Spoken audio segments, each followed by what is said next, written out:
Welcome to the Raw Food Health Empowerment Show. Today we're doing a special episode. I'm calling it like the State of the Union of what's going on in the wellness world.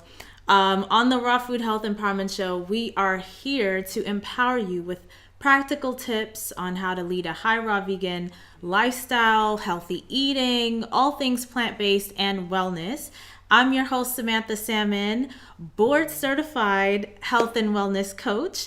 And I appreciate you all for joining me today. For those of you who are joining live, thank you so much. I would love to see a hello in the chat, in the comments, just so I can see, who's tuning in.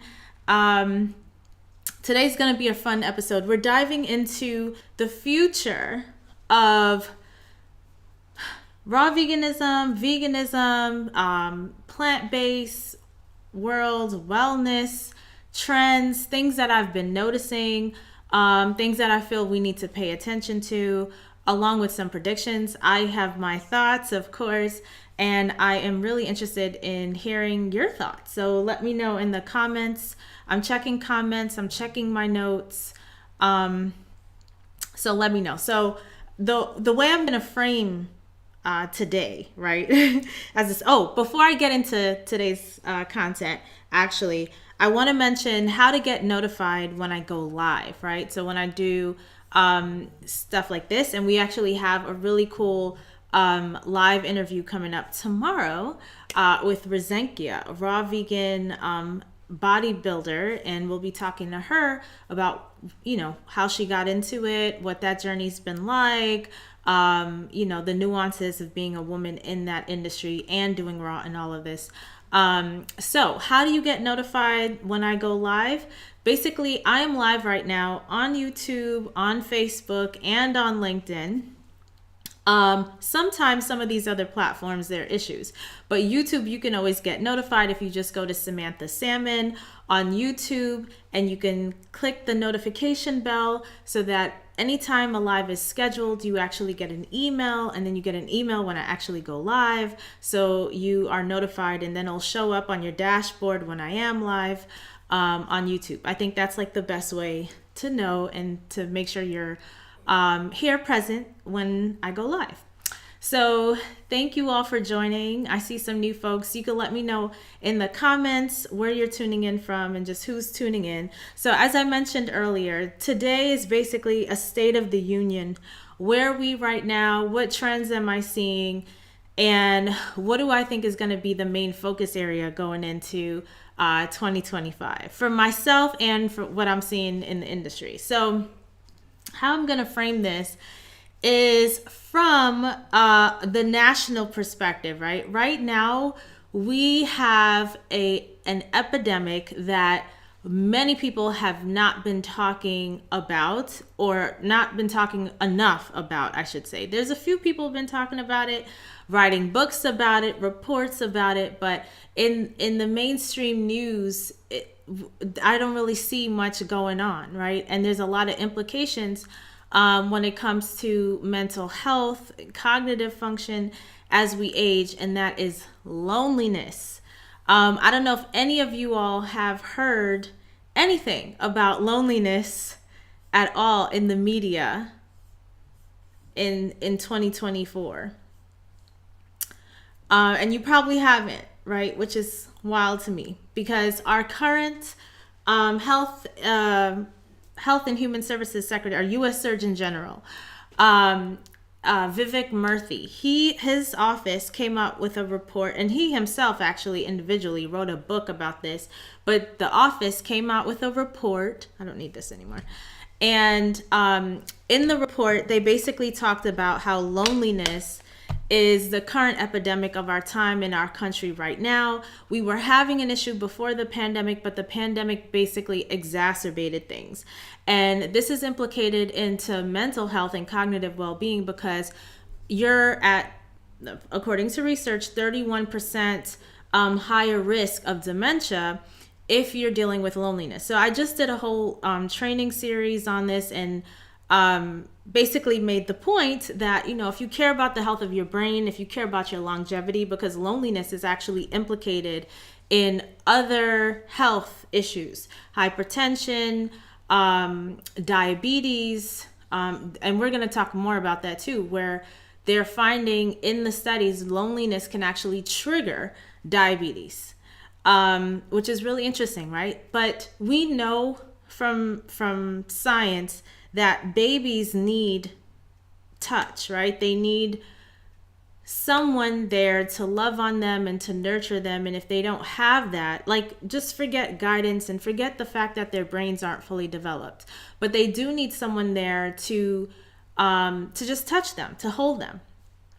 If they don't get that, they die, right? And us as grown people, right, we're not necessarily going to die, but we're dying emotionally inside. And we're seeing from the studies that it's affecting us. It's affecting our longevity, our ability to regulate our stress. And stress is a huge implicator in basically all chronic diseases, right? Nutrition plays a huge role. And then you also have exercise that plays a very decent role, especially when it comes to mental health. But stress is a big one, right? So with that framing, right, the U.S. Surgeon General's office, they put out a report on loneliness. I believe it was last year or something like this, and what all these different groups could do, right? Individuals, public health professionals, funders, policy people, right? What all these folks could do in order to tackle this issue. This issue is, it's a unique issue for America in a way. However, Britain and I believe Japan, they have ministers of loneliness because they're seeing what's happening in America and they want to kind of, thwart the issue themselves, right? As being wealthy countries that are developed, they feel they're also at risk for going in this direction. Now, what I've seen in my work, since I work with folks who are dealing with obesity and mental health issues, is that and specifically the reason why, right? What we're working on is the unhealthy food addiction that contributes to this. And what I'm seeing is that loneliness in particular is a huge driver into reaching for unhealthy foods, right?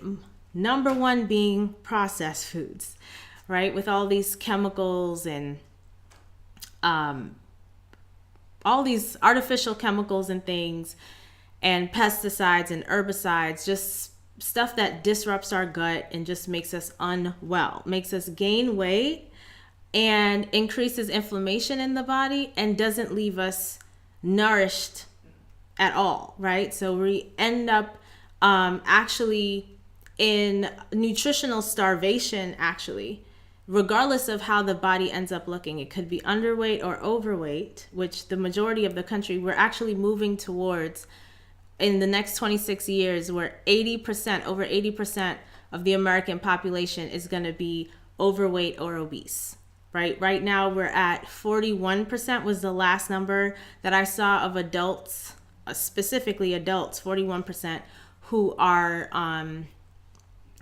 obese, right? So we have a lot of health issues going on in this country, and some of them are being talked about right now. And what I'm saying to you is basically that loneliness, this sentiment of loneliness is undergirding all of it. And if we were to resolve this, we could potentially have a domino effect on resolving all of these other issues, right? Folks would feel supported in community and not feel the need to eat their emotions with unhealthy food, right? So in that framing, one of the first trends that I have seen that, and I think is going to continue to grow and be more of a talking point in the wellness industry and in the medical field going into 2025, is this rising interest in personalization and bioindividuality, right? We talked about that for 2024, but specifically for 2025, what's changing? First of all, I'm noticing that in the raw food space, there's more folks being vocal about being high raw. So we've been successful at laying down this whole perfectionism type of thing with raw food eating. There are some people who are in a health situation where being 100% raw makes a ton of sense because you want to speed up the healing of your metabolism, right? You want to speed up cellular healing to get to a place of wellness, right? But for folks who don't have that and they're just living in maintenance, right? Is it necessary to be 100% raw? Only if it makes you happy. And so we've seen a lot more people in the space talking about that and, showcasing what their experience has been, which I think has been great. We also have more celebrities trying on the raw food lifestyle, being open about their healing journey and actually getting media attention, and showcasing raw. And I feel like it's stepping out of the light of being just for folks who are trying to be rail thin, or, naked on Instagram or whatever, and more into like some serious, like, I'm just doing this because fruits and vegetables is just common sense, healthy for the body, right? And we have raw vegan doctors who are actually submitting research studies and papers to PubMed, NIH, all these places where, these things are published, showcasing how they are reversing stage 4 kidney failure and lupus and autoimmune issues and cardiovascular issues with raw vegan diets, right? Or raw vegan lifestyle, some kind of version of it. There are many different versions, believe it or not. For those of you who may not be aware, there are many different versions of raw vegan lifestyle, many different ways to do it depending on what your goals are. So those are some of the things that I'm seeing. But the most interesting thing that I'm seeing that we're going to be talking about a lot more in 2025 is something that was brought forth, at least to my attention, by a couple of researchers, Lynecke Blackman-Carr and Jamita Nicole Barlow. I'm not sure if I'm pronouncing their names correctly, but they put out an article and a study where they reviewed actually 138 studies and found that Black women in particular were the majority of only 8 of these studies, and that they actually didn't see the results that the studies or these larger groups are seeing. So they're making the case that Black women in particular are not really being served, or we haven't figured out in terms of weight loss interventions and chronic disease, which, nearly 60% of Black women in America are facing increased risk of type 2 diabetes, heart disease, and certain cancers. And this has a lot to do with the high obesity rates in the community. But even with that, the lifestyle interventions have not really shown to work for Black women in comparison to other groups. But even this point about the amount of studies that are out there, because especially all of us coaches, health practitioners, we've seen these studies. We use these studies to inform our work. I was shocked to know only 8 of them had Black women in the majority. And never thought to think that, there could be some nuance to the conversation. Now I know from my personal experience going through like IIN and becoming a coach, the experience of coaching with my community, I did notice some gaps, right? Where there are some differences in comparison to folks that have a lot of resources and, just kind of walk through the country with a little bit more freedom, like just freedom in terms of mental cognitive space, because they don't have the same levels of stress, and concerns that at least the folks that I've been working with deal with, right? So it's on a different level, right? You're dealing with ancestral traumas, modern day microaggressions and racism in the workplace, things that tear away at the longevity of Black women, right? We know this in the psychology field, and even in I think the health and wellness field, or at least the health equity space, as weathering, right? Maybe some of you have heard that term before. If you haven't, let me know in the chat, if in the comment section, if you're on any of the social media platforms, let me know in the comment section if you've heard of weathering before. But it's typically used in talking about, Black people's experience, and in particular Black women, because that's the group that I tend to really hone in on and focus in on in my research, in their experience in America, the weathering, right? So even though we're trying all of these things, there are these additional stuff, additional stressors that kind of wear us down. And so I can see how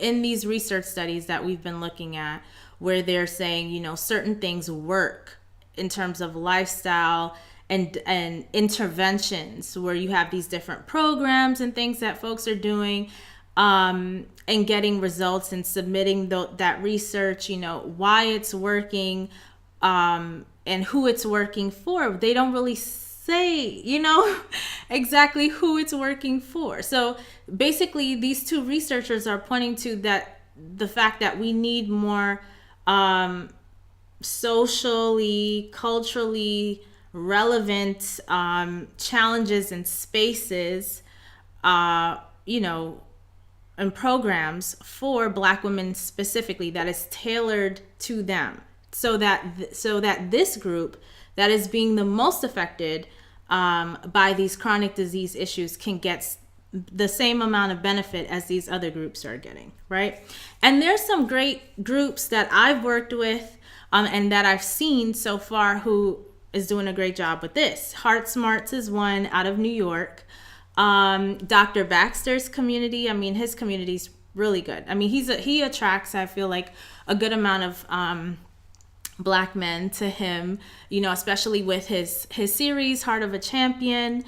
And then also Lisa Angel Smith, who, she was on the Raw Food Health Empowerment show before, and the Thrive Through Food Summit. She has a community of Black women, or just, Black coaches getting into the program, like being out there, being health leaders and stuff like that. And she does health coaching as well. And, I assume, right, just based off of, her rhetoric and some of the things that she talks about, that this is more like she's getting to the nuances that are needed in these spaces, things that need to be talked about that in other spaces they're not talking about, they're not really dealing with, right? Coming at wellness from a lens of health equity and understanding social determinants of health, that, there may be some things that contribute to health and wellness, but it's not feasible for everybody. And so I know, like, when I do talks and stuff in certain spaces, I like to let them know, hey, this is ideal. However, the health of the brain is on a spectrum, right? And so there's good, better, best. And, we work towards that. None of us are perfect. I know for me personally, I'm not living in perfection, right? There are things I'm still learning and growing in. One of the main ones being just like chemicals in the environment, water filtration systems in some spaces, products, different things like this, But we're all doing the best that we can. And touching receipts, that's another thing. Like, yeah, touching receipts. And I know in the wellness space, we talk about this a lot, and it has me really paranoid every time, because you touch the receipt, right? And it's BPA or whatever. It's no good. It's being absorbed through the fingers or whatnot. It's an endocrine disruptor. I understand that. And I'm really sensitive to endocrine disruptors, right? I am a menstruating woman. I want to keep my hormones balanced or else I deal with pain. At the same time, I'm a Black woman in America. I don't feel comfortable leaving the store without a receipt. So usually when I do talks and I talk about things like this, I do give options on things that I've seen other people do. And I know for me personally, I still just take the risk and hold the receipt because I need to, from just because I have to, because there's that element of fear for me personally, and I just started listening to this book by Malcolm Gladwell called Strangers or How to Talk to Strangers, something like this. And he frames the whole book around the whole Sandra Bland situation. Now, the Sandra Bland, like, she was somebody that I really kind of like, with all of the stuff that was going on in 2020, like the police killings and all that stuff, like around that time, her story was the one I connected to the most because she felt very much like a it could have been me type of situation, right? With the driving of the car, the work that she was doing, the fact that she was like an influencer on some level online, and the way the whole thing went down, it's like we have this fear in us that lives with us based off of things that we've seen, we've experienced, or that our family has experienced, our ancestors has experienced, right? And that lives within our DNA, within our cells, right? So that kind of nuance has to be taken into account when we're doing these programs, because one of my top values is authenticity, and I like to keep it 100% real and share all the information because I don't want to be a gatekeeper to the information. I'm pretty sure there are many other Black people out there like, you know what? I don't want to touch the receipt. I don't need to touch the receipt. And I give, examples of how I've seen people not touch the receipt and deal with that.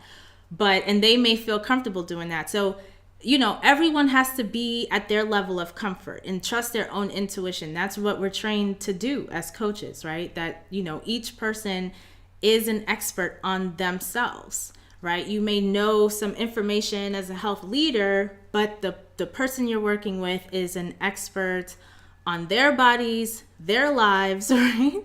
And so you're just there to guide them on the side. So I think this topic around culturally specific programming and the effectiveness of it, that part, right? That's the key part. What is needed for this group in particular to really get the ball rolling? I'm saying that it's emotional eating in nature. There is trauma there. There is addiction there. And there's loneliness, lack of community, disconnection from community, right? That's what I'm seeing is undergirding this for this population in particular, for the people that I serve.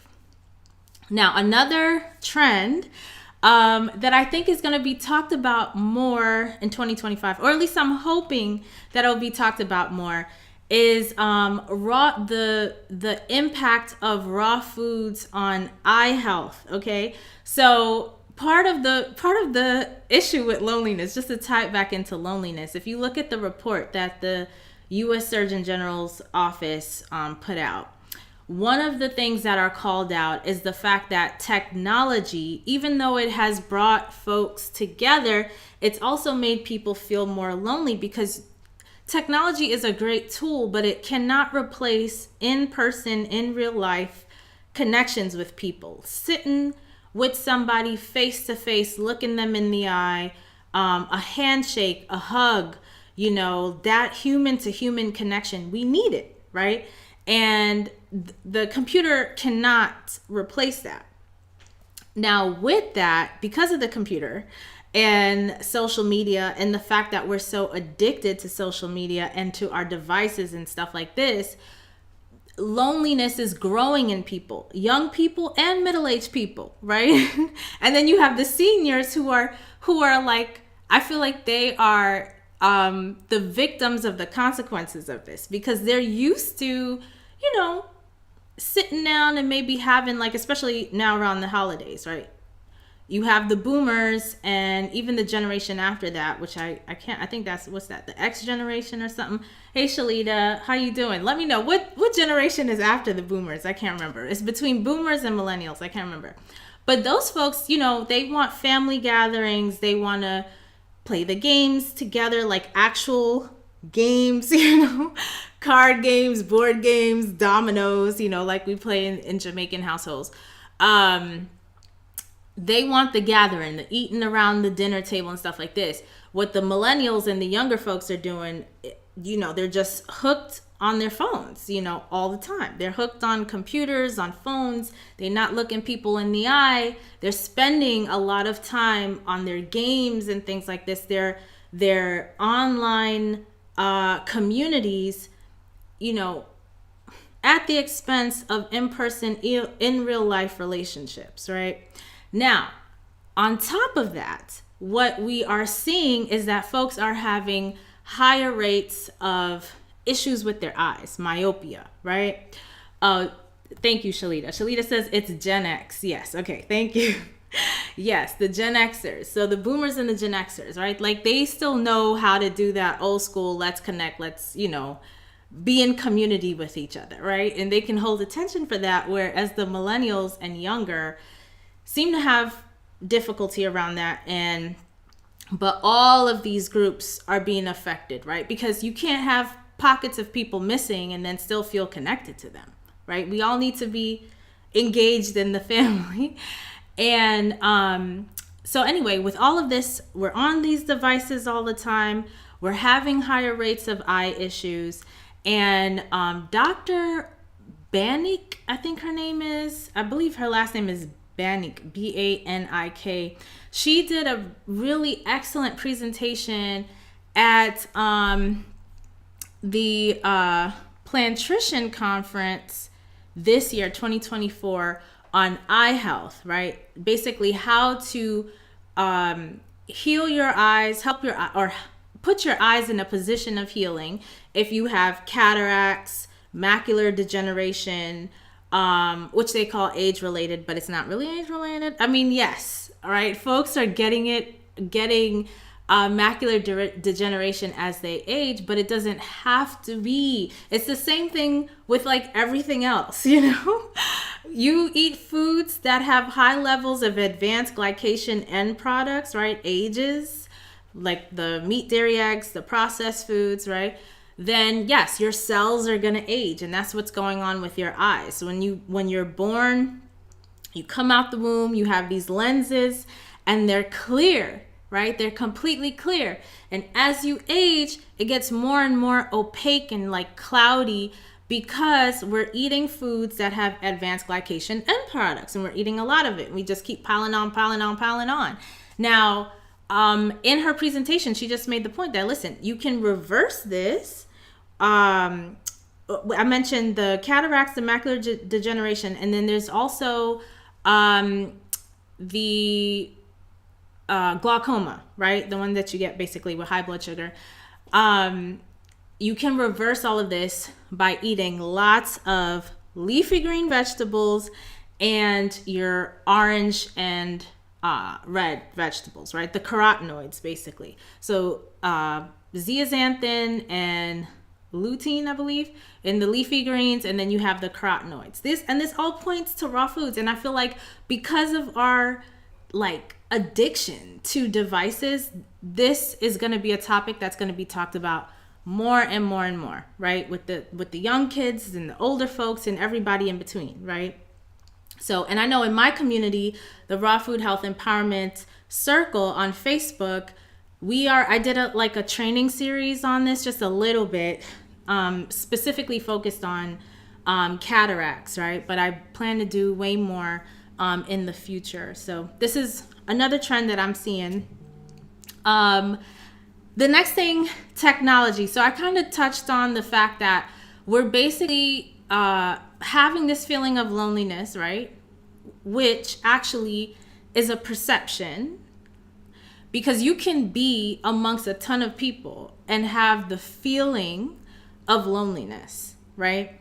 And so there are books and different things basically kind of pointing to this language of being alone together. And alone is, I feel like alone is not even a good word, right? Because for me as an introvert and an empath and a highly sensitive person, I really value my alone time, right? I get charged up when I'm alone, and I lose my energy when I'm around other people, even if they're family members, you know? However, even as an introvert, you know, we still do need human contact, human to human, in-person contact. We just don't need as much as like our extroverts and those, but we do need them, right? It's important. But with this situation of loneliness, and then we have the technology on top of that, right? So loneliness is driving overeating, as I mentioned before. And we're eating not just because of loneliness, but boredom, right? Because we're not feeling fulfilled in this area, right? So where do we go to fill that and to nurture that? We go for a dopamine downpour, which is escapism. And that's what the devices have to offer us. Escape, you know? We don't want to feel lonely. Let's watch Netflix. Let's go to Instagram. Let's go to Facebook, right? WhatsApp or whatever, and see what people are talking about. Because it's really like our brain is wired for connection.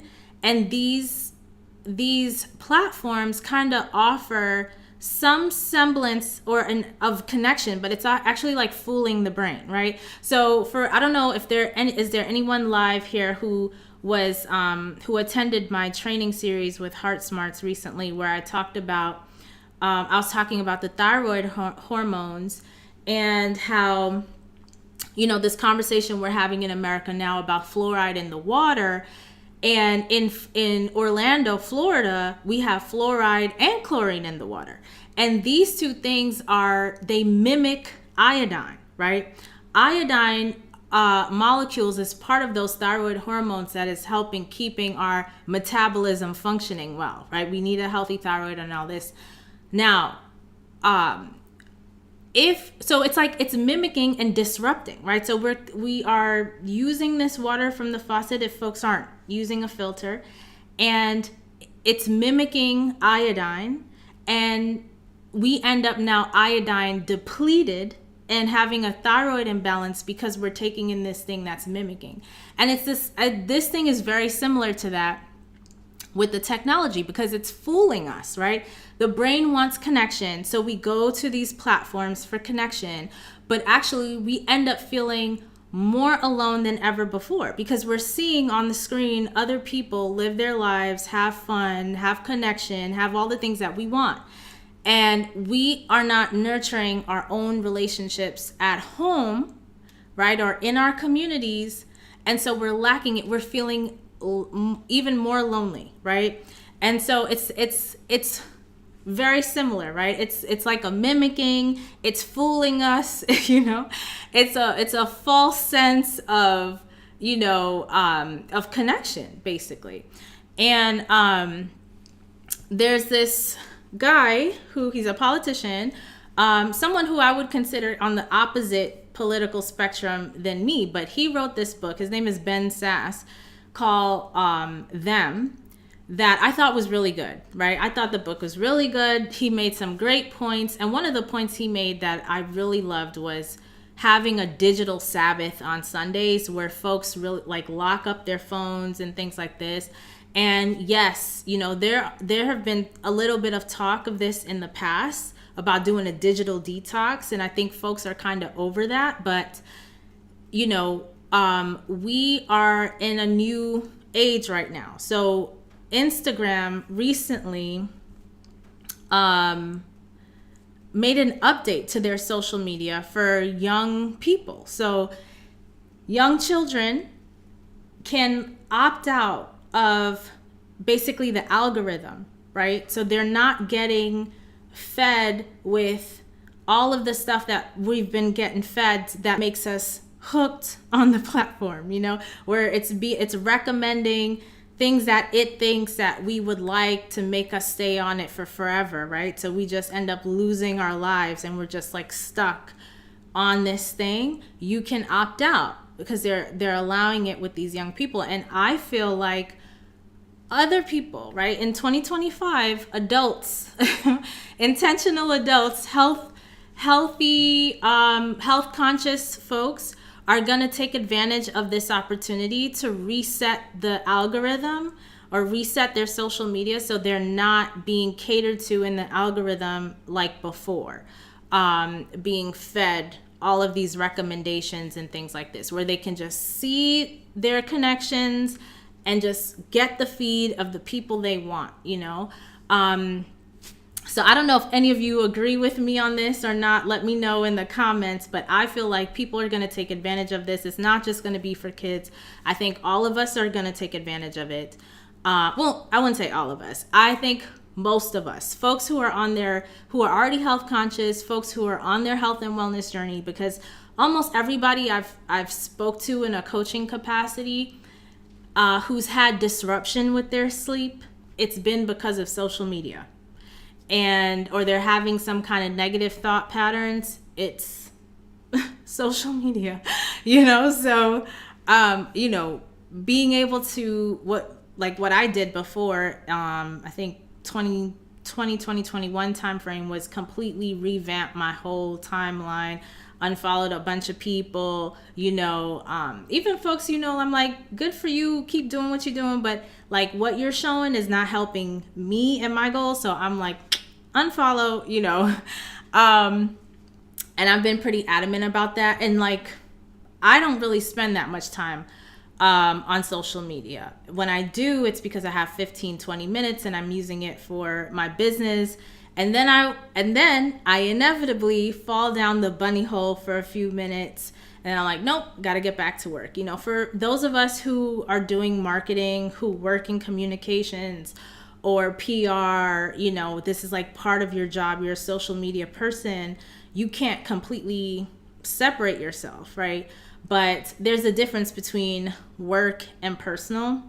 And, you know, I've seen people use social media as a way to like decompress after a long, stressful day. But what's actually happening is that you are robbing yourself of the most juiciest, wonderful nighttime routine that can really balance out your hormones and set you up for like joy the next day. And you're robbing yourself of sufficient sleep, right?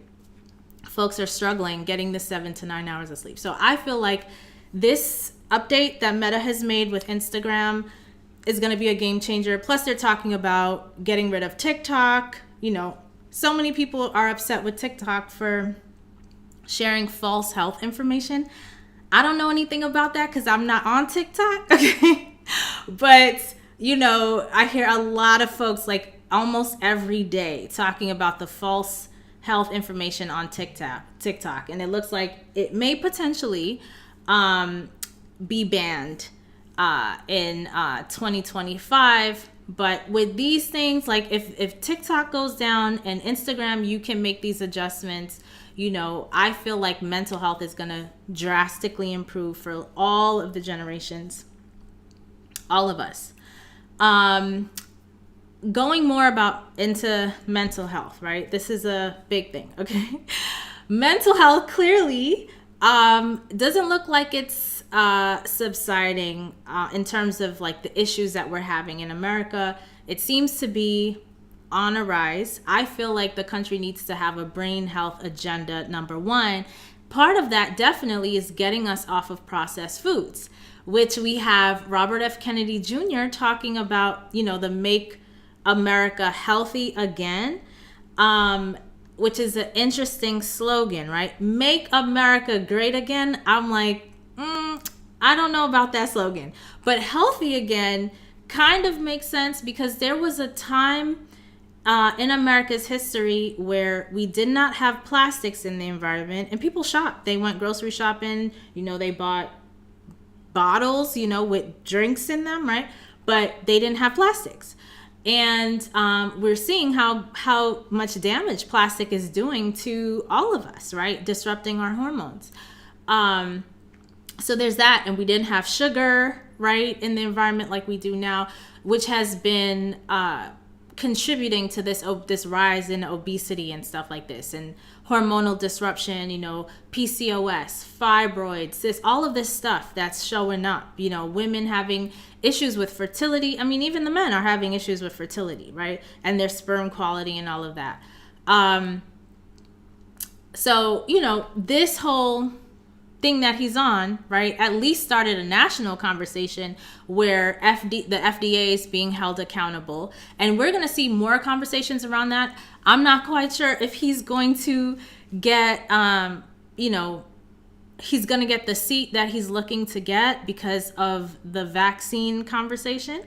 However, the mere fact that we are holding folks accountable now on the congressional level, and you have Bernie Sanders there, and Cory Booker's been talking about it, but he's talking about it even harder than before. I feel like we will make progress in 2025 around the chemicals in our food and processed food as a whole.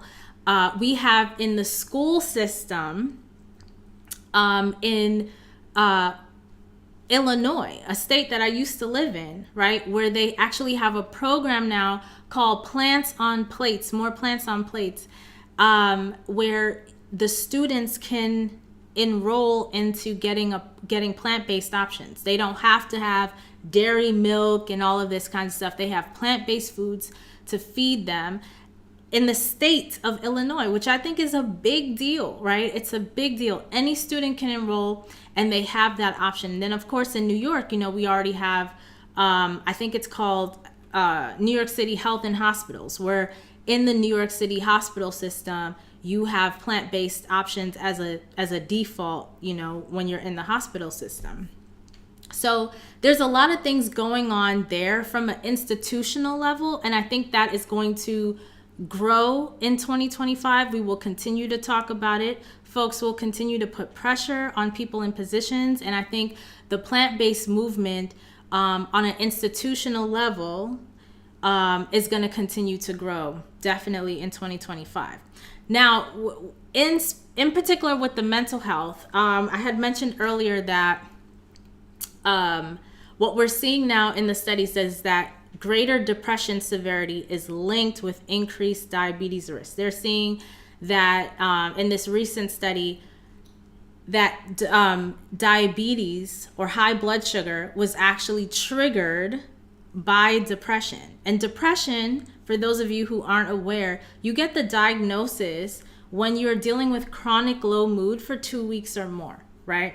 Now, I always tell folks, think of depression like chest pain, right? So if you were to go to the doctor and say, I have chest pain, right? That's the start of the conversation. So you dive deeper into, why is there chest pain? Let's go through all the reasons why you could be dealing with the chest pain to get to the root of the issue. It's the same thing with depression. Why are you having chronic low mood? There could be a biological, physical reason. Something is physically wrong with the brain. Maybe it's lack of exercise. Maybe it's the processed foods, right? The chemicals, all sorts of stuff, right? That could be causing that depression on a physical level. Your thyroid hormones being out of balance, your sex hormones being out of balance, right? Whatever the case may be. So it's physically affecting the brain. It could be a psychological reason, a lot of negative thought patterns, right? Maybe some trauma from the past, or the present. Then there's the social, right? If you're not connected to community and you feel like you have no social support, this will contribute to feelings of chronic low mood, right?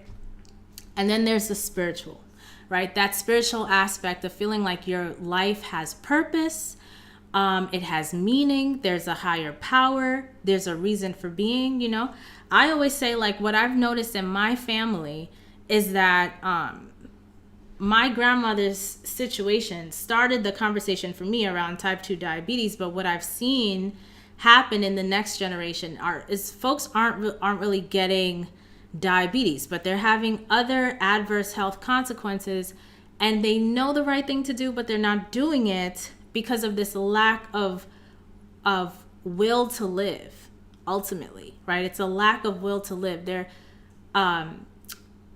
psychologically unwell, right? Could that be coming from a social place or spiritual place?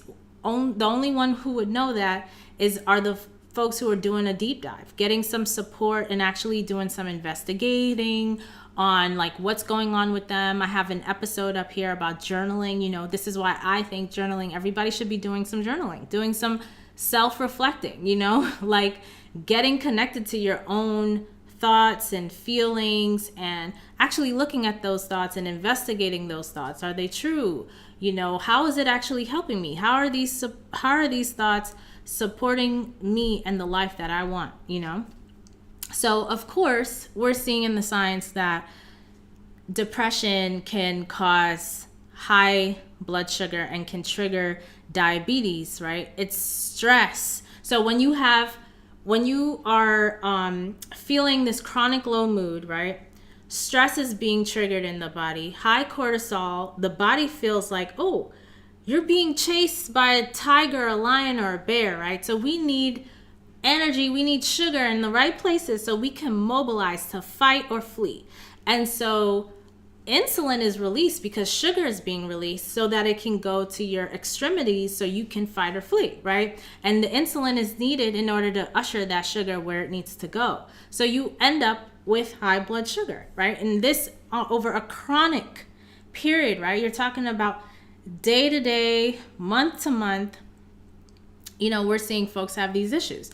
And in this one particular article, they were talking about how numerous studies suggest a bi-directional relationship with diabetes and depression. So folks with diabetes, they're 2 to 3 times more likely to develop depression than the general population.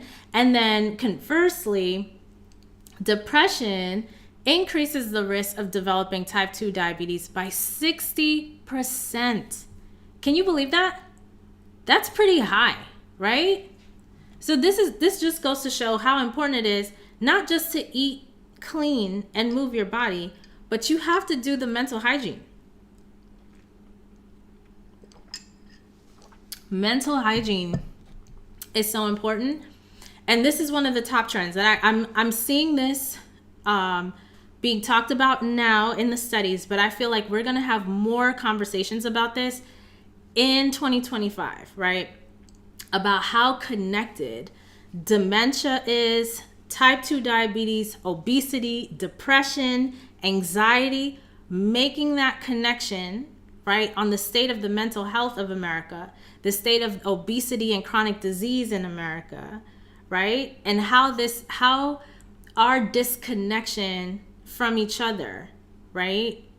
Whether it be political, social justice issues, like all of this stuff, right? So there are levels to it. There are things that we're doing individually on a person-to-person level, things we're doing in our family, things we're doing in our communities, things that the social media platforms are doing. You know, like when they show you the stuff that they already know you like. So you only see your perspective, your point of view, and it really adds fuel to the fire for this us versus them mentality. You don't get any nuance, any varied opinions. We're in our silos, and you know, you cannot solve the loneliness epidemic nor all of these other health crises with this. So there are on every level, in every group, it doesn't matter what work you do, there's ways in which we can resolve this as a community if we make this a priority.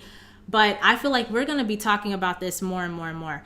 And in this article, they did also mention that almost 5,000 people in the study had mild depression, almost 2,000 had moderate, and almost 1,000 had severe depression. And depression was higher in females, which makes sense because women have busier brains. We just do, okay? Our anterior cingulates are just overactive for the most part, and we hold that information and go over it over and over and over. And we're holding lots of information at the same time. So it makes sense. And then we're dealing with misogyny, in 2024, which we will probably continue to deal with in 2025. So this makes sense that depression is higher in females. Also, non-Hispanic whites, which we already knew that, going into 2024, that was a group that was heavily dealing with depression. And also smokers, which makes sense because smoking is bad for the brain. You drop global function in the brain, and anything that's bad for your brain, it's going to be bad for your mental health. And that's smoking anything. Okay, because we're not chimneys, right? We're not supposed to be smoking. This really great book, I don't know if I have it on me, but it's called Spark by Dr. John Ratty, I think his name is. But I believe it should be in the description to this video. If I'm wrong about that, it's definitely in the description to tomorrow's live I'm doing with our raw vegan bodybuilder. But Spark, excellent book. I highly recommend. This doctor, and I think he has a co-author, they basically talk about how exercise is the answer for folks with depression, anxiety, and these, mental health disturbances. It's working even more effectively, especially definitely in depression, more effectively than the pharmaceutical drugs, right? Without the adverse consequences. And so there's a lot of area here. So I feel like we will be talking about exercise a lot in 2025, not for weight loss, because we already know that exercise, I can't say exercise doesn't help with weight loss, because it can from a metabolic perspective, but you're not going to see the biggest weight loss just focusing on exercise. You have to eat clean. That's like the foundation. You're not really going to see much movement on releasing excess fat if you just focus on weight loss, on exercise. But exercising specifically for your mental health so that your prefrontal cortex is getting the blood flow to motivate you to exercise, right? Or to keep you consistent, even if you're not motivated. Because most people who are consistent about their exercise, they're not motivated all the time to exercise, but they've already decided that that's what they're going to do. So they do it, right? They stay on plan and they do it. And Shalita, I know she's a big exerciser. So definitely you can let me know in the chat and say if I'm right about this or not. But from what I've heard, folks, they just decide and they do it, and that's how I've had to approach my workout routine. Although I know for me personally, I like to, my exercise routine is in rhythm with my cycle, with my menstrual cycle. So I'm not doing the same type of workout at the same intensity throughout the month. Personally, right? That doesn't work for me. But movement, the body needs to move, which is why we feel so bad, psychologically, when we don't move, right? Because we're just not made to be sedentary. One of the things that has been talked about, folks have, I think since the pandemic, folks have really experienced like a collective trauma, watching how when we don't take care of our immune systems, how bad it could get. And some of us have lost people during that time. And, they have had to sit with themselves in the global shutdown, right? And it's inspired folks. So one of the things that I've noticed is folks have been inspired to let go of the alcohol, right? However, they're learning that the alcohol served a purpose, just like all of our crutches, all of our addictions, right? It serves a purpose. And for many people, they've noticed that the alcohol allowed them to be more social and more interesting, right? So there's been a lot of conversation around being dull, without the alcohol. They just feel like they're just not interesting at parties or social gatherings or stuff like this. And I feel like 2025, the trend that I feel like this conversation, I think is going to evolve into us being okay with not being the life of the party, with not, being on and on 10 all the time. Like, it's enough to just be in community with people. You don't have to be performative, right? Because I think that too puts too much stress and pressure on folks, and that's why they don't want to even socialize, right?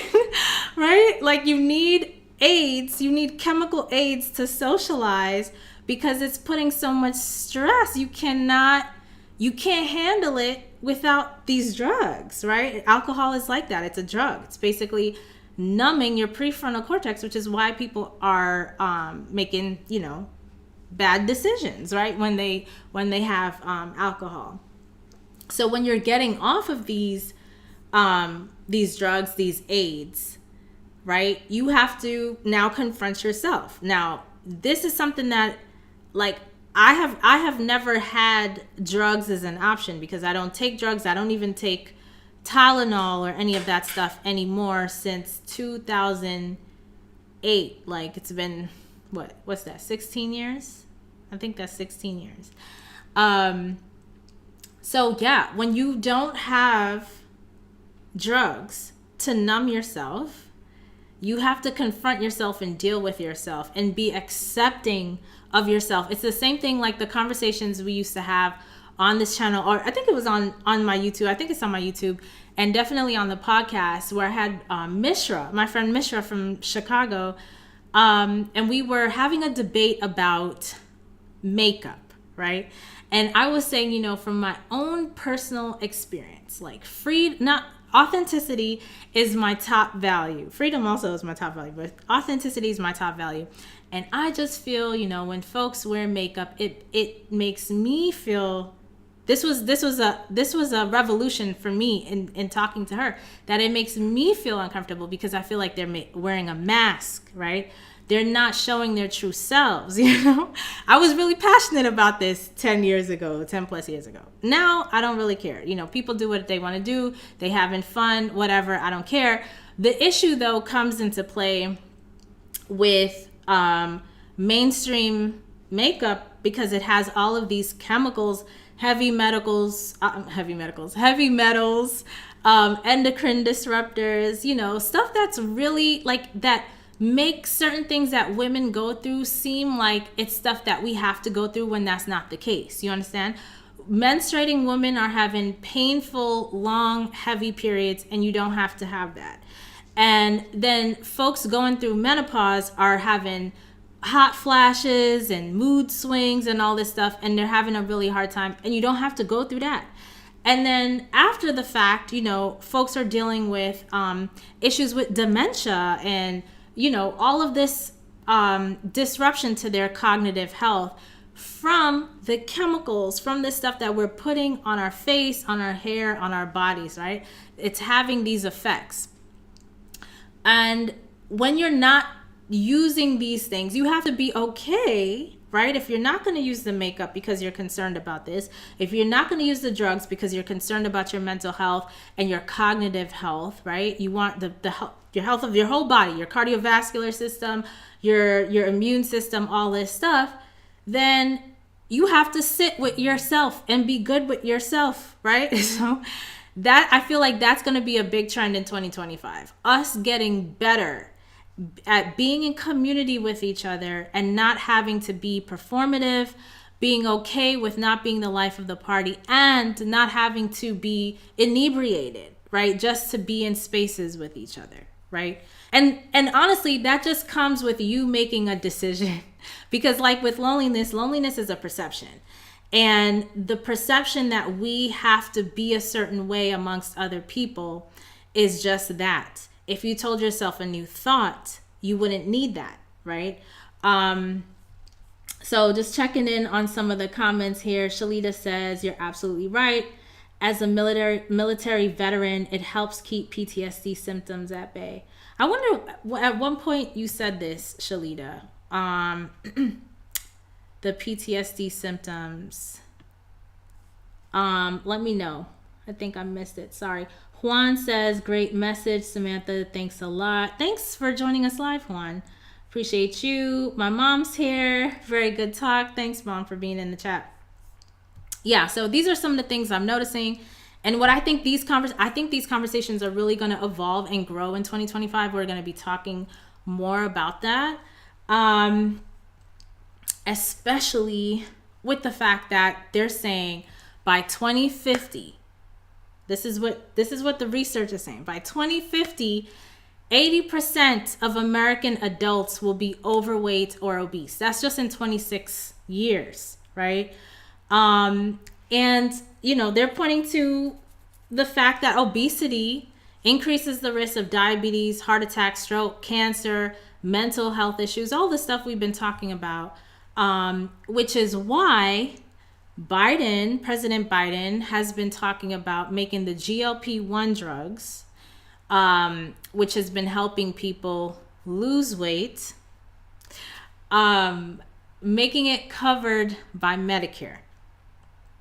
Now, the problem with this is that based off of what we know right now about the drugs is that folks are having adverse effects. But okay, maybe some folks can deal with the indigestion and all of these issues, right?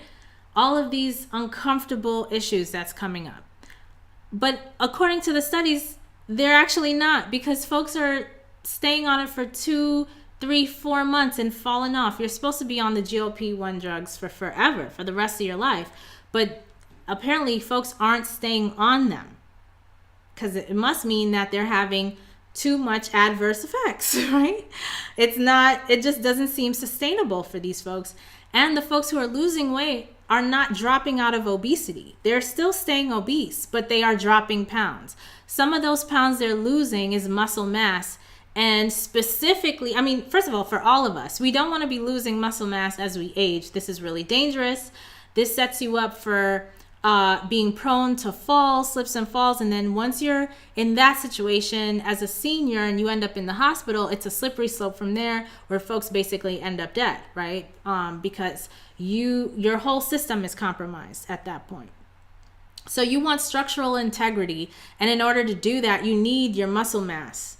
And we have to be intentional about maintaining that muscle mass as we age, because we're automatically losing it with the lifestyle that most of us have right now. This about to be 80%, right?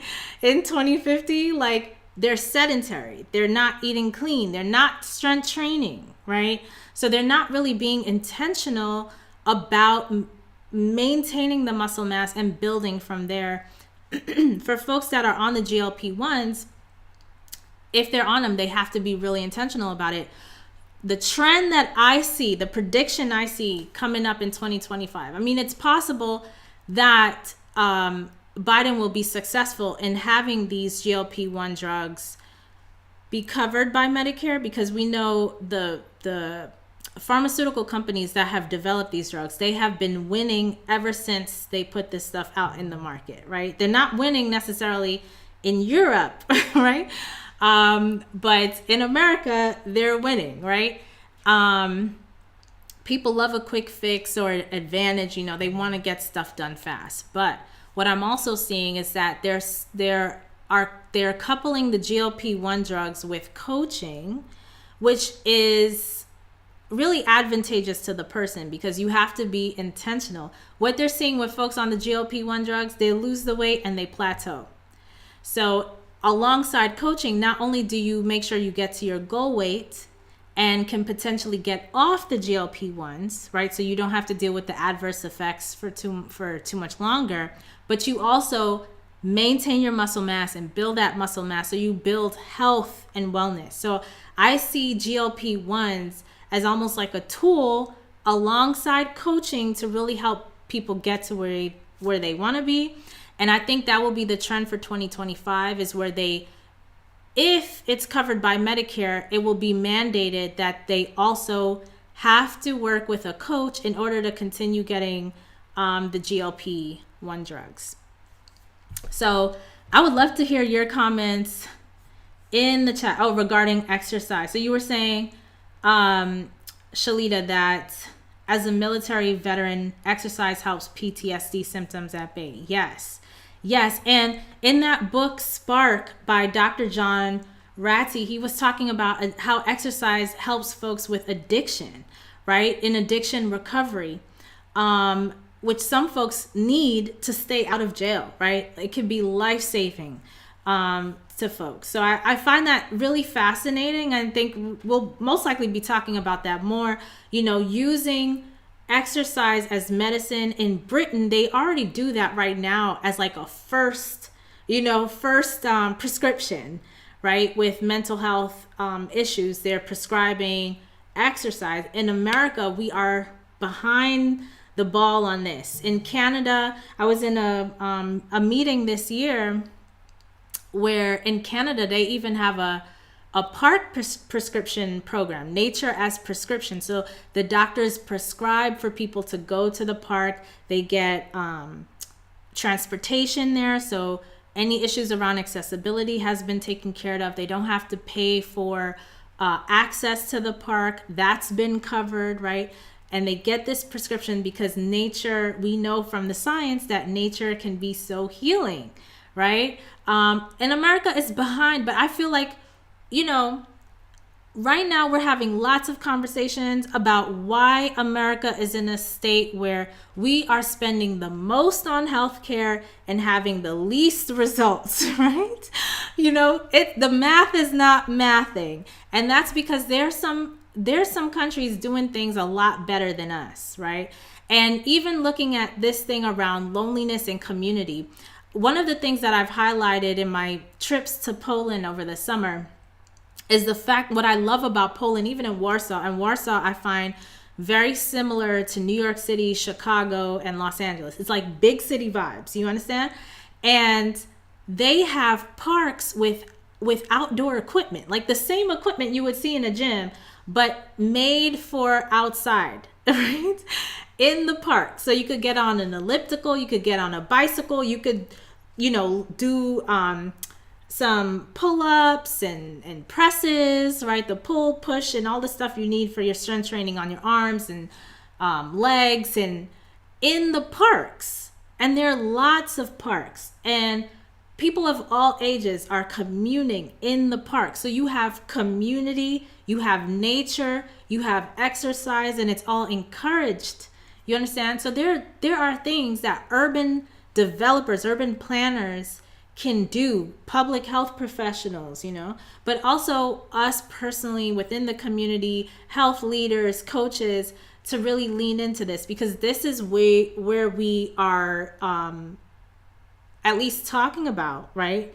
Definitely talking about in 2025. How far we're going to get in execution, I'm not quite sure. But I feel like we're moving in that direction, in order to solve for a lot of these issues. One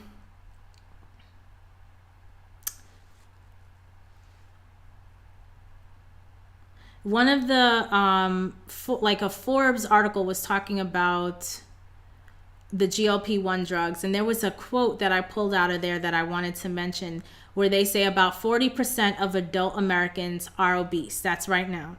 And rates of obesity have been steadily rising since 1980. So just think about the commercials, the processed foods, and all that stuff was just churning out at that point.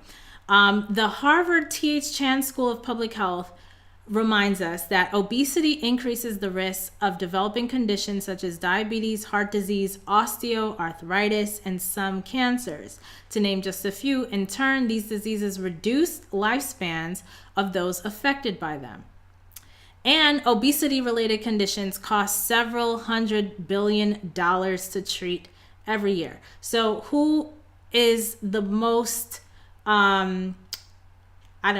encouraged, or that who will get the most out of making this change, out of investing in this change, is really the federal government, right? So I'm expecting there to be some funding around developing communities to tackle loneliness, which will have a domino effect. This is in my head, right?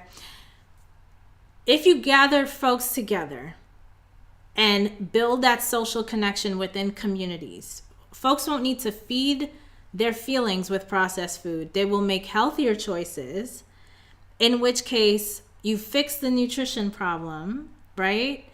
And because they're making such healthy nutrition choices, they will feel more encouraged and inclined to work out, right? Because you just want to, right? When you do the one thing, it kind of motivates the other thing, right?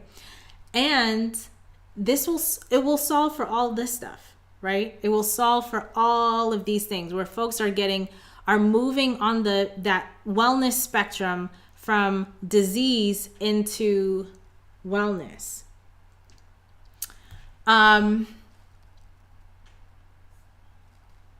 Let me know in the chat. Do you think I'm Pollyanna about this? Do you agree, or what are your thoughts?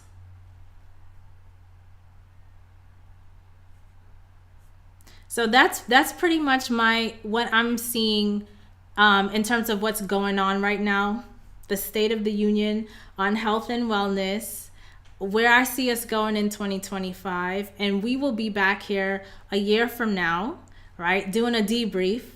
What actually happened, right? How successful were folks? One of the articles that I read is that Robert F. Kennedy, I guess, was told by Donald Trump that he has to make gains on his platform within 2 years. And some folks are like, that's not even possible because folks have tried before. The Obamas have tried before. I know Bloomberg in New York was trying before Eric Adams came in and was successful. There's always been this like tug of war, back and forth. But I think the one thing that all of us can agree on is that processed foods is a no-go. And the whole conversation around like nanny state, like, I don't know, that needs to die, or else we, our population's gonna die, basically. We already living in somewhat of a nanny state. I mean, that's why you have government, right? for oversight, because people are addicted. I mean, we have regulations on drugs, and the processed food has been engineered to really hijack the pleasure centers of our brain, just like the narcotics. So why wouldn't we have the same kind of regulations, especially if it's being fed to children? I mean, that's crazy. And then we have foods that are known carcinogens without proper labeling on them. So you have mothers feeding their young children less than 5, less than 3 carcinogenic processed meat, So I think that, the conversations we're having now are just going to grow. But the big thing that I think folks will really lean into is the loneliness, community, working on relationships. That was my theme for 2024. I have a different theme for 2025, but my personal theme for 2024 was working on building harmonious relationships, improving the relationships I have, and making new relationships. And I've made great ground, but this is it's not a one and done. It's not a 1 year thing. Like, this is like time, doing that, building that. So thank you all. Shalita says, I absolutely agree. It makes sense. Yes. So watch out. That's what's going to be happening. And if any of you are interested in trying out the raw food lifestyle, maybe you heard what I said about how beneficial it can be for your eye health, right? And we all want to stay connected and be able to see each other and have good working eyes, right? I have a raw meal prep challenge starting at the top of the year, the 21-day New Year meal prep challenge, and the link for that is below this video. All right, mom says, it's sad. I was in the hospital yesterday. They served vegan food, but I had a processed black bean burger. Yeah. They're gonna have that, institutions are gonna most likely have that, but it's definitely healthier than an actual burger because the actual burger causes cancer. And more inflammation, more advanced glycation end products as opposed to the black bean burger, It's on a spectrum. And then you get folks used to the black bean burger, their gut microbiome changes, they get, dismissed from the hospital, where they basically let them go from the hospital, and maybe these folks will reach for healthier items because they've been exposed in the hospital system. Maybe it came with some education. I know there's a hospital out in, I want to say Lebanon. I think they're in Lebanon, called Hayek Hospital, where they're a completely plant-based hospital, and they don't just feed the people plant foods. They actually educate them on why they're doing it, which I think is important because we are lacking in nutritional knowledge up and down and sideways, like everywhere. So anyway, thank you. I see about almost 10 of you here with me live on YouTube, on Facebook. Maybe some of you are watching on LinkedIn. Wherever you are, I just want to wish you happy holidays, and I will see you next year in 2025. Actually, we will be back here tomorrow before the new year with our raw vegan bodybuilder to talk about Rezenkia Lee. We're going to be talking about her journey with raw foods and bodybuilding and all of that. That's going to be a really fun conversation and a great build to what we've been talking about really year round, because you need muscles to have a strong, healthy brain, right? You want muscles, okay? The muscle burns the fat, right? The fat is inflammatory, and so that excess fat, you can remove it by building the muscle. You ensure yourself freedom in your later stages of life, right? To maneuver and do all the things you want to do if you have your muscles, right? So you want to build that to maintain it and to build more. Shalita says, I love her. Great. We're going to have her on. And it's going to be a fun conversation. Make sure you join us live, ask questions live, so you can get any kind of questions answered. I know folks have a lot of preconceived notions around eating for bodybuilding and just even the concept of doing that raw. Folks are probably like, what? So it's going to be fun. So I hope you guys got a lot out of it. I would love to hear your comments under this video. So wherever you're watching, just let me know if you agree with any of the trends and predictions that I mentioned, what your thoughts are on it, on the conversation, because we have a lot of great stuff that is being talked about on the national level for health, that some of them I didn't even mention, but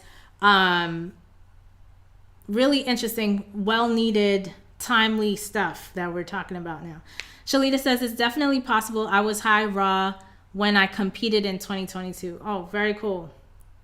Yes, high raw makes sense. So we're gonna be asking her like how she did it completely raw, or if she did it completely raw. So until tomorrow, have a great night, you guys. Thanks so much for joining.